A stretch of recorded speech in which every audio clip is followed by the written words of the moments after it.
Hello friends, welcome back to my channel. तो दोस्तों, आज की जो वीडियो है, इस वीडियो में हम सीडीपी के महत्वपूर्ण प्रश्नों को देखेंगे। जी हाँ दोस्तों, इस वीडियो में हम सीडीपी के जो प्रश्न लिए हैं वह सभी आपके सीटेट के एग्जाम में पूछे गए प्रश्न हैं। तो इसलिए अगर आप सीटेट की तैयारी कर रहे हैं तो यह वीडियो आपके लिए बहुत ही इम्पोर्टेंट है। इसको आप लास्ट तक जरूर देखिएगा और इतना यकीन मानिए दोस्तों कि अगर आप इस वीडियो को अच्छे से देख लेते हैं, सभी प्रश्नों को तैयार करते हैं, तो आपको एग्जाम में ज़्यादातर प्रश्न देखने के लिए मिल जाएंगे। तो चलिए इस वीडियो को स्टार्ट करते हैं। पहला प्रश्न है कि अपने चिंतन में अवधारणात्मक परिवर्तन लाने हेतु शिक्षार्थियों को सक्षम बनाने के लिए एक शिक्षिका को क्या करना चाहिए। तो देखिए, अगर हम बात करें तो किसी भी विद्यार्थी में अगर जो है कि चिंतन को बढ़ाना है, अवधारणात्मक परिवर्तन लाना है, तो उसके लिए शिक्षिका को क्या करना चाहिए। चलिए ऑप्शन देखते हैं। पहला ऑप्शन है उन बच्चों को पुरस्कार देना चाहिए जिन्होंने अपने चिंतन में परिवर्तन किया है। तो बिल्कुल गलत है, यह काम हमको नहीं करना है। किसी बच्चों को पुरस्कार नहीं देना है जिसने जो है कि चिंतन में परिवर्तन किया है। या अगला है कि बच्चों को स्वयं चिंतन करने के लिए हतोत्साहित करना चाहिए। तो यहीं पर गलत हो गया, हतोत्साहित हमको नहीं करना है, यह तो आपका निगेटिव वर्ड हो गया, तो यहीं पर यह गलत हो गया। अगला है व्याख्यान के रूप में व्याख्या प्रस्तुत करनी चाहिए। तो व्याख्यान भी आपका नेगेटिव वर्ड होता है, तो व्याख्यान के रूप में व्याख्या आपको नहीं प्रदर्शित करनी है, तो यह वाला भी ऑप्शन गलत है। अगला है स्पष्ट और आश्वस्त करने वाली व्याख्या देनी चाहिए तथा शिक्षार्थियों के साथ चर्चा करनी चाहिए। बिल्कुल सही है दोस्तों कि अगर हम जो है कि किसी भी विद्यार्थी के चिंतन अवधारणात्मक परिवर्तन लाना है तो ऐसे में जो है कि हमको क्या करना चाहिए कि स्पष्ट और आश्वस्त करने वाली व्याख्या देनी चाहिए तथा शिक्षार्थियों के साथ जो है कि चर्चा करनी चाहिए। तभी जो है कि किसी भी विद्यार्थी में जो है वह चिंतन में परिवर्तन हो सकता है अच्छे से। तो ये डी वाला ऑप्शन आपका सही हो जाएगा और यही ऑप्शन आपका सही है। दोस्तों, निगेटिव और पॉजिटिव वर्ड आपको पहचानने आना चाहिए। अगर आप निगेटिव और पॉजिटिव वर्ड पहचानते हैं तो ज़्यादातर विकल्प आप ऐसे ही सही कर लेंगे, क्योंकि अगर आप देखेंगे तो इसमें जो है कि हर एक क्वेश्चन में एक दो विकल्प तो आप ऐसे ही अलग कर सकते हैं निगेटिव और पॉजिटिव वर्ड देख करके। तो अगर आपको निगेटिव और पॉजिटिव वर्ड नहीं पता है तो उस पर आप बताइएगा कमेंट करके, हम उस पर भी वीडियो बना देंगे कि कैसे आप जो है कि निगेटिव और पॉजिटिव वर्ड पहचानेंगे और निगेटिव और पॉजिटिव वर्ड होते क्या हैं पूरा डिटेल से बता देंगे। चलिए अगला प्रश्न आपका है कि प्राथमिक विद्यालय के कक्ष में संदर्भ में सक्रिय बद्धता का क्या अर्थ है। तो पूछा गया है कि अगर जो प्राथमिक विद्यालय होता है उसमें जो है कि सक्रिय बद्धता का क्या अर्थ होता है। तो पहला इसमें ऑप्शन दिया गया है याद करना, प्रत्यास्मरण और सुनाना। तो यह नहीं होता है। याद करना तो वैसे ही गलत है, ऑप्शन है निगेटिव वर्ड है, तो यह ऑप्शन आपका नहीं होगा। अगला है कि शिक्षक का अनुकरण और नकल करना। तो यह भी सक्रिय बद्धता का अर्थ नहीं है कि किसी शिक्षक का अनुकरण किया जाए या नकल किया जाए। अगला है जांच पड़ताल करना, प्रश्न पूछना और वाद विवाद। जी हाँ दोस्तों, बिल्कुल सही है कि प्राथमिक विद्यालय के कक्ष के संदर्भ में सक्रिय बद्धता का जो अर्थ है वह है आपका जांच करना, प्रश्न पूछना और वाद विवाद करना। जी हाँ दोस्तों, यह जो है कि आपका सबसे सही आंसर है और सी वाला आंसर आपका सही हो जाएगा, तो इसको आप याद रखिएगा। अगला प्रश्न है कि बच्चे तब सर्वाधिक सृजनशील होते हैं जब वे किसी गतिविधि में भाग लेते हैं। तो देखिए इसमें ऑप्शन दिया गया है कि बच्चे, पूछा गया है कि बच्चे कब क्रियाशील होते हैं, जब वह किसी गतिविधि में भाग लेते हैं शिक्षक की डांट से बचने के लिए। तो बिल्कुल गलत है। अब अगला है दूसरों के सामने अच्छा करने के दबाव में आकर। तो यह भी ऑप्शन आपका गलत है। अगला है अपनी रुचि से। जी हाँ दोस्तों, जो है कि यह जो सृजनशील बालक होते हैं वह जो है कि गतिविधि में भाग लेते हैं तो वह अपनी रुचि से भाग लेते हैं, ना कि जो है कि शिक्षक की डांट से भाग लेते हैं, और ना ही दूसरों को अच्छा करने के दबाव में आकर भाग लेते हैं, और ना ही पुरस्कार के लिए वह भाग लेते हैं, बल्कि उनकी रुचि होती है, इस वजह से जो है वह उसमें भाग लेते हैं। और सृजनशीलता का तात्पर्य की अगर हम बात करें तो सृजनशीलता का तात्पर्य ही होता है कि नवीन विचार वस्तु अथवा जो है कि किसी नवीन विचार को जन्म देना या किसी नवीन वस्तु का आविष्कार करना ही सृजनशीलता होता है। और बच्चों में सृजनशीलता किसी प्रकार के दबाव या दंड का स्वरूप या बाह्य प्रेरणा से पैदा नहीं की जा सकती। सृजनशीलता मुख्यतः जो है वह व्यक्ति की रुचि से उत्पन्न होती है और यह बच्चे को सर्वाधिक सृजनशील होंगे तब वे जो है कि किसी भी गतिविधि में भाग लेते हैं। तो इसको आप याद रखिएगा, सी वाला ऑप्शन आपका सही है।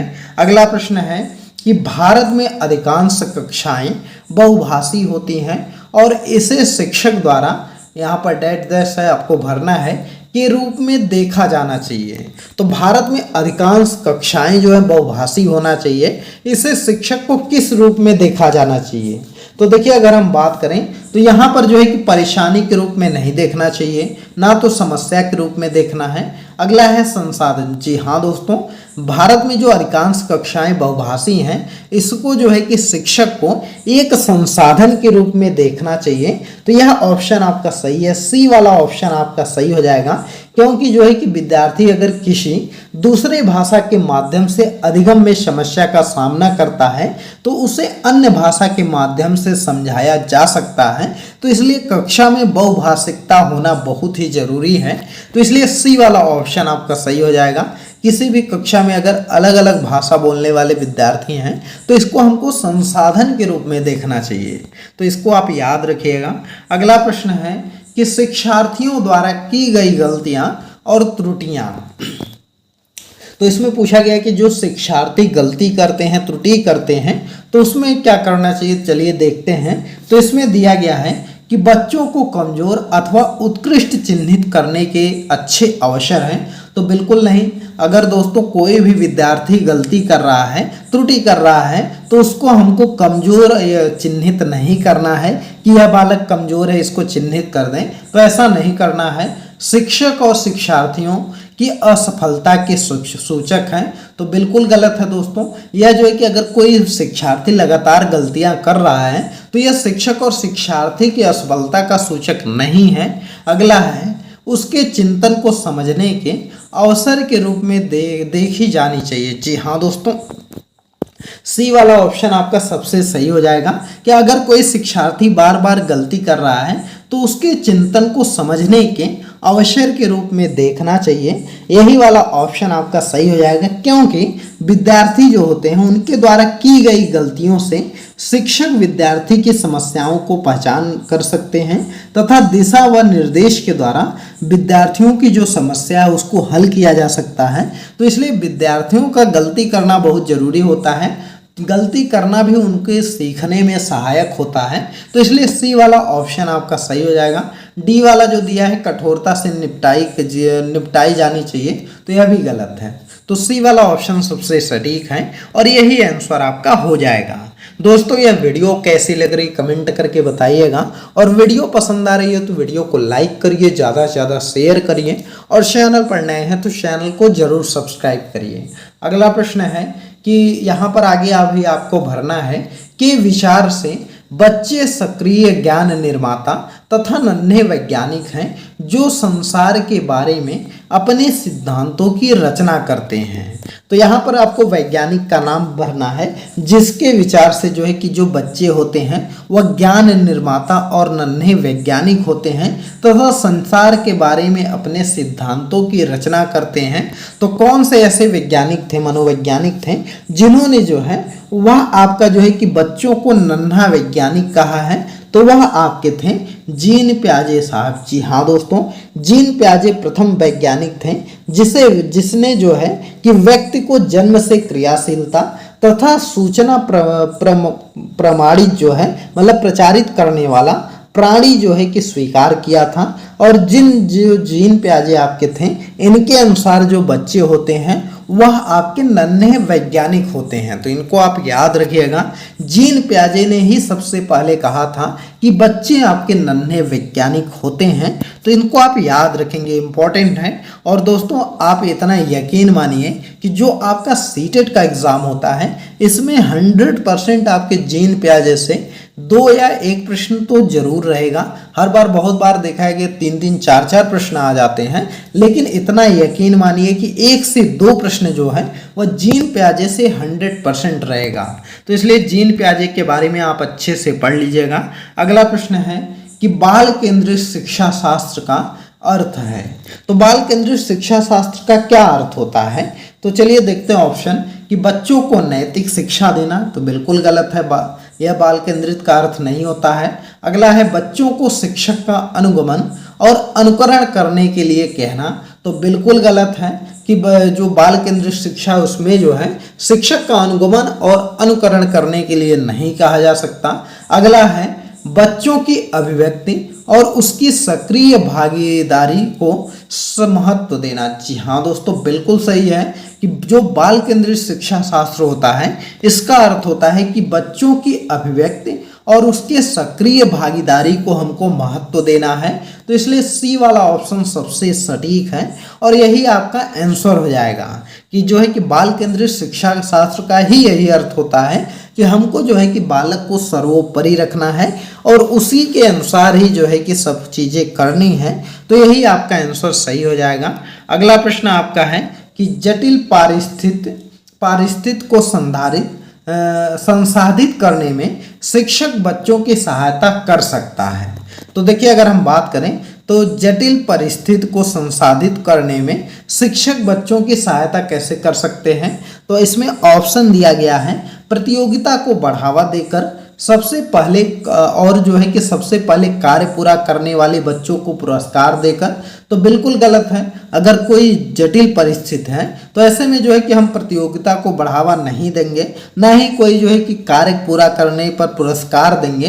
तो यह ऑप्शन गलत है। अगला है कोई भी सहायता न देकर जिससे बच्चे अपना आप निर्वाह कर सकें। तो यह भी गलत है। अगर हम बच्चे को सहायता नहीं देंगे तो वह कैसे जो है कि जटिल परिस्थिति से निकलेगा।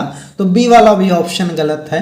अगला है कि उस पर एक भाषण देकर, तो यह भी आपका गलत है, भाषण हमको नहीं देना है। अगला है कार्य को छोटे हिस्सों में बांटने के बाद निर्देश लेकर। जी हाँ दोस्तों, यह चीज़ आप कर सकते हैं कि अगर जटिल परिस्थिति में संसाधित जो है कि करने में शिक्षक बच्चों की सहायता तब कर सकते हैं जब वह कार्य को छोटे छोटे हिस्सों में बांट दें और उसके बाद जो है कि निर्देश लिख दें। तो जिससे कि बच्चों को क्या होगा कि परेशानियों को समझने में उनको आसानी होगी और वह उस जटिल समस्या से निकल सकते हैं। तो इसलिए डी वाला विकल्प सबसे सही है और यही आंसर आपका हो जाएगा।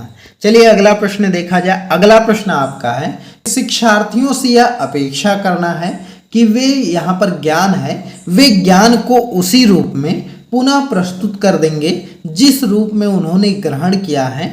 तो यह अगर किसी से हम अपेक्षा कर रहे हैं तो इसका ऑप्शन देखते हैं कि अच्छा है, क्योंकि यह शिक्षक के लिए आकलन में सरल है, या यह एक प्रभावी आकलन युक्ति है, यह समस्यात्मक है क्योंकि व्यक्ति अनुभवों की व्याख्या करते हैं और ज्ञान को ज्यों का त्यों पुनः उत्पादित नहीं करते हैं। अच्छा है क्योंकि जो भी हमारे मन में है उसे रिकॉर्ड करने लगते हैं। तो देखिए, अगर हम बात करें कि शिक्षार्थियों से यह अपेक्षा कर रहे हैं कि वे ज्ञान को उसी रूप में प्रस्तुत कर देंगे जिस रूप में उन्होंने ग्रहण किया है, तो यह एक समस्यात्मक है क्योंकि किसी भी अनुभव की व्याख्या करते हैं और ज्ञान को ज्यों का त्यों पुनः उत्पादित नहीं करते हैं। तो यह आपका सी वाला आंसर आपका सही हो जाएगा और यही सबसे सटीक आंसर है। तो यही आपका आंसर हो जाएगा। चलिए दोस्तों, अगला प्रश्न देख लेते हैं। अगला प्रश्न आपका है कि जब शिक्षार्थियों को समूह में किसी समस्या पर चर्चा का अवसर दिया जाता है तब उसे सीखने का चक्र कहते हैं। तो देखिए, अगर हम बात करें तो कि जब विद्यार्थियों को जो है वह समूह में समस्या पर चर्चा करने का अवसर दिया जाता है तो वह सीखने का जो चक्र होता है वह कैसा होता है। तो देखिए, यहाँ पर जो ऑप्शन दिया है बेहतर होता है, अवनत होता है, स्थिर रहता है, समान रहता है। तो देखिए अगर हम बात करें तो अगर किसी भी समस्या को हम समूह में कहेंगे कि इसको सुलझाओ तो वह सीखने का जो चक्र है वह बेहतर होगा। जी हाँ दोस्तों, ये वाला ऑप्शन सबसे सटीक होगा। सीखने का चक्र बेहतर होगा क्योंकि उसमें बहुत से विद्यार्थी रहेंगे और सभी लोग जो है कि अपनी राय देंगे, तो जिससे कि समस्या का हल आसानी से निकाला जा सकता है। दोस्तों आपको वीडियो कैसी लग रही कमेंट करके बताइएगा, और आपको जिस टॉपिक पर वीडियो चाहिए आप कमेंट करिएगा, हम उस पर वीडियो बना देंगे। तो इसलिए आप लोग कमेंट जरूर करिए। और दोस्तों हमारा एक टेलीग्राम चैनल भी है जिसका कि लिंक इस वीडियो के डिस्क्रिप्शन में है, तो वहां से जाकर के हमको जरूर फॉलो कर लीजिए। अगला प्रश्न आपका है कि विकास की गति एक व्यक्ति से दूसरे में भिन्न होती है किंतु यह एक नमूने का अनुगमन करती है। तो यह जो है कि किसका अनुगमन करती है? एड़ी से चोटी तक, अप्रत्याशित या अव्यवस्थित या क्रमबद्ध और व्यवस्थित। तो देखिए अगर हम बात करें तो यह जो विकास की गति है यह एक व्यक्ति से दूसरे व्यक्ति में तो भिन्न होती है, और यह जो है कि एक नमूने का आपका अनुगमन करती है। तो किस नमूने का अनुगमन करती है? तो यह क्रमबद्ध और व्यवस्थित नमूने का अनुगमन करती है। जी हाँ दोस्तों, जो विकास की गति होती है यह क्रमबद्ध और व्यवस्थित जो है कि नमूने का अनुगमन करती है। तो इसको आप याद रखिएगा। अगला प्रश्न है कि विकास के लिए निम्नलिखित में से कौन सा एक उचित है? तो विकास के लिए पूछा गया कौन सा सबसे उचित है। तो विकास जन्म के साथ प्रारंभ होता है और समाप्त हो जाता है। तो यह चीज दिया गया है, तो यह आपका उचित नहीं है, यह गलत है कि विकास जन्म के साथ प्रारंभ होता है और समाप्त हो जाता है। अगला है कि सामाजिक सांस्कृतिक संदर्भ विकास के एक महत्वपूर्ण भूमिका का निर्वाह करता है। तो बिल्कुल सही है दोस्तों कि जो सामाजिक सांस्कृतिक संदर्भ होता है यह विकास का एक महत्वपूर्ण भूमिका का निर्वाह करता है। तो इसलिए बी वाला ऑप्शन आपका सबसे सटीक है और यही आंसर आपका हो जाएगा। अगला प्रश्न है कि व्यक्तियों में एक दूसरे से भिन्नता क्यों होती है? तो चलिए आप लोग आंसर बताइए कि जो व्यक्ति होते हैं उनमें एक दूसरे से भिन्नता क्यों होती है?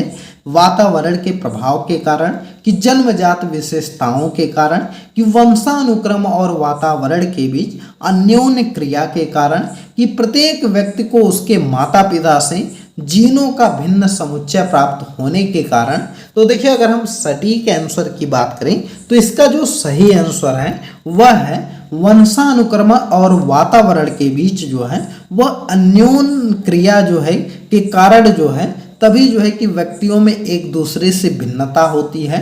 सी वाला आंसर सबसे सटीक है और यही आंसर आपका हो जाएगा। अगला प्रश्न है कि बच्चे के समाजीकरण में परिवार भूमिका निभाता है। तो यहाँ पर ऑप्शन आपको भरना है कि बच्चे के समाजीकरण में जो है वह परिवार कैसी भूमिका निभाता है। कम महत्वपूर्ण भूमिका निभाता है, कि रोमांचकारी भूमिका निभाता है, कि मुख्य भूमिका निभाता है, कि गौण भूमिका निभाता है। तो देखिए अगर हम बात करें तो बच्चे के समाजीकरण में परिवार जो है वह आपका मुख्य भूमिका निभाता है। जी हाँ दोस्तों, सी वाला ऑप्शन आपका सही हो जाएगा। परिवार जो होता है वह सबसे महत्वपूर्ण भूमिका निभाता है। बच्चे ही जो है कि बच्चे की प्रथम पाठशाला जो होती है वो परिवार ही आपका होता है, तथा बच्चे द्वारा परिवार के साथ जो भी ज्ञान अर्जित किया जाता है वह बच्चे के व्यक्तित्व निर्माण में महत्वपूर्ण भूमिका निभाता है। तो इसलिए आपका सी वाला आंसर सही हो जाएगा, इसको याद रखिएगा। अगला प्रश्न आपका है कि निम्नलिखित में से कौन सा एक सही मिलान वाला जोड़ा है? तो यहाँ पर आपको सही मिलान बताना है।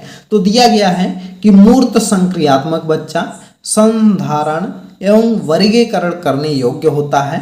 अगला है औपचारिक संक्रियात्मक अगर बच्चा है तो कल्पना परक खेल अनुकरण प्रारंभ कर देता है, या शैशवावस्था वाला तर्क का अनुप्रयोग और अनुमान लगाने लगता है। अगला है पूर्व संक्रियात्मक जो है बच्चा निगमनात्मक विचार करता है। तो देखिए यह जो आपका दिया गया है यह जीन पियाजे का जो संज्ञानात्मक विकास है उसकी अवस्था के बारे में दिया गया है। तो यहाँ से चलिए डी वाले से देखते हैं। तो यहाँ पर दिया गया है पूर्व संक्रियात्मक बच्चा निगमनात्मक करने लगेगा, तो बिल्कुल गलत है। जो पूर्व संक्रियात्मक बच्चा होगा वह निगमनात्मक नहीं कर पाएगा। शैशवावस्था तर्क का अनुप्रयोग तो कहाँ से जो है कि शैशवावस्था का जो बालक है जीन पियाजे के अनुसार 0 से 2 साल तक का बच्चा वह कहाँ से आपका तर्क कर लेगा, तो यह भी ऑप्शन गलत है। अगला है औपचारिक संक्रियात्मक बच्चा कल्पना परक खेल अनुकरण प्रारंभ कर लेता है, तो यह भी आपका गलत है। अगर पहला है मूर्त संक्रियात्मक बच्चा संधारण एवं वर्गीकरण करने योग्य होता है, तो बिल्कुल सही है। जो मूर्त संक्रियात्मक बच्चा होता है यह आपका संधारण एवं वर्गीकरण करने योग्य होता है, तो इसलिए ए वाला विकल्प सबसे सही है और यही सबसे सटीक आंसर है, तो यही आपका आंसर हो जाएगा। तो दोस्तों आज की इस वीडियो में टॉप 15 ही प्रश्न देखेंगे और यह सभी प्रश्न आपके सीटेट एग्जाम के लिए बहुत ही इंपॉर्टेंट हैं। आप इसको अच्छे से पढ़ लीजिएगा, यकीन मानिए कि आपको इससे प्रश्न मिलेगा। और दोस्तों आप जो है कि जीन पियाजे के बारे में 100% अच्छे से पढ़ लीजिएगा, क्योंकि इनसे हर बार प्रश्न आया। अभी तक जितना भी सीटेट का एग्जाम हुआ है, कोई भी पेपर आप उठा लीजिए, उसमें आपको 2 से 3 प्रश्न देखने के लिए जरूर मिल जाएगा जीन पियाजे से। तो इसलिए जीन पियाजे को आप मत छोड़िएगा। और यह वीडियो आपको कैसी लगी कमेंट करके बताइएगा, और अगली वीडियो आपको किस टॉपिक पर चाहिए तो आप यह भी कमेंट करिएगा, हम उस पर वीडियो लाएंगे। चलिए मिलते हैं अगली एक नई वीडियो में एक नए टॉपिक के साथ, तब तक के लिए बाय बाय।